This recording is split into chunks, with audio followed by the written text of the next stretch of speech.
Obviously, part of this is once the product marketer hires, them actually being successful in the job. These roles are tough. You've been there yourself. There's a to-do list which is endless. How would you recommend a product marketer sort of prioritize things when they're in these sort of first in product marketing roles then?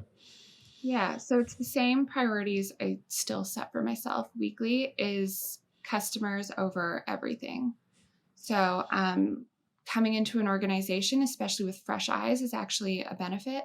So, spending as much time with users as early on as possible, and like not just existing users, but I mean, if you are in a B2B, you likely have a win loss. So, doing your win Mm. loss interviews with that cohort, doing interviews with prospects that are currently in the sales process, talking to happy customers. So, really identifying your different cohorts and spending time with each of them.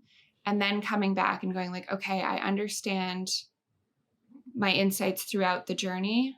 I then make sure that you get an idea of who the competitors are. So pulling any reports you can, whether it's from Salesforce or HubSpot, on who you've lost to, who you've won against, and laying that foundation. And then, really important and really helpful is I like to treat other departments at whatever organization I'm at as if they were personas in different user segments.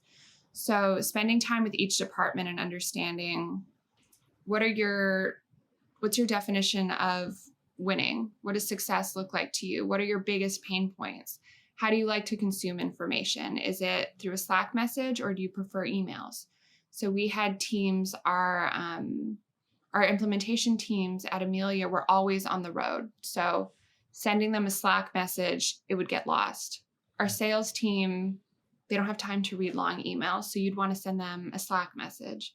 So really understanding how every team works, how to communicate with them so that when you do approach them, whether you need information for them or you're providing them with a resource that they should be using, aligning that with their definition of winning or helping them combat their pain points really makes your life easier going forward. Like if you tell the salesperson, I need you to read this really long email, and they have the choice between reading your email or getting back to a prospect, Mm. you're never, ever going to win. Mm. But when you provide assets on, hey, this will help you close faster because we've attached this, and this, then adoption happens. They're grateful. They come back to you for more insights.